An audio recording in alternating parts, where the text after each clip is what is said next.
During the National Angus Convention and Trade Show, Zoetis sponsored a live animal handling demonstration area that provided a hands-on how-to component to the event, while sharing how commercial producers can better use and understand DNA tests. We learn more in this segment from our friends at Zoetis and Certified Angus Beef. Good afternoon. I think we'll go ahead and kick things off, and we'd like to take you on a little journey through the beef production chain.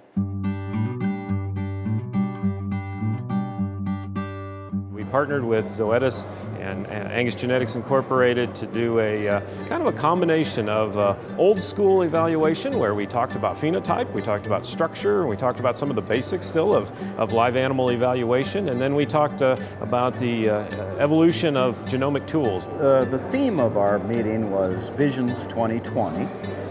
Visions 2020 having two meanings.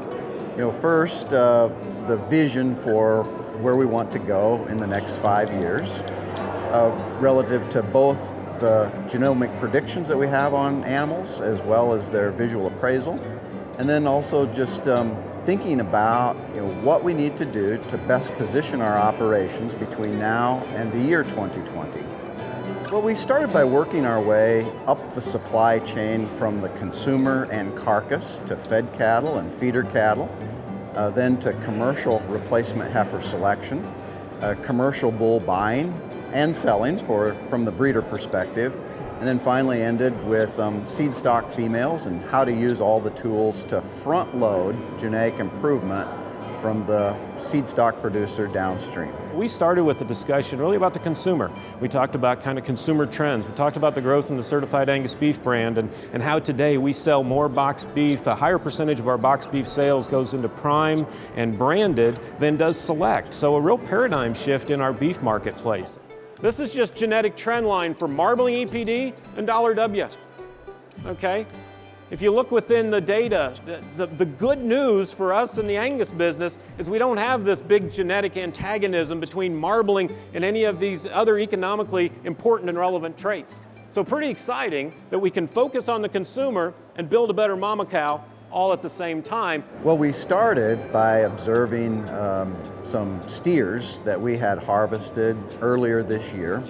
Those steers were of Wyoming origin, fed at the Gilcrest JBS 5 Rivers feed yard, and we observed those animals live and got video of them, and then followed them through the harvest process and evaluated their carcasses. We next then evaluated tools that can be used to predict that kind of performance. So on the GeneMax Focus genetic tool front, we talked about how producers are increasingly using that to inform feeder cattle marketing. So which ones are those that are going to gain and convert efficiently in the feed yard? Which ones are going to produce yield grade 3 CAB and prime carcasses versus select and poor yielding carcasses? It's really just elevating our precision by which we can make selection decisions, and as we fine-tune that accuracy, it's pretty fun to now start looking at these different options for a commercial cattleman to use that they know if they need to enhance maybe a certain area, whether that's calving ease or whether that's carcass merit or whether that's maternal function.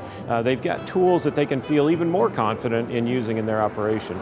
This realm we're in today in genomics and the tools we have, they're truly game changers as we think about genetic selection to target that consumer.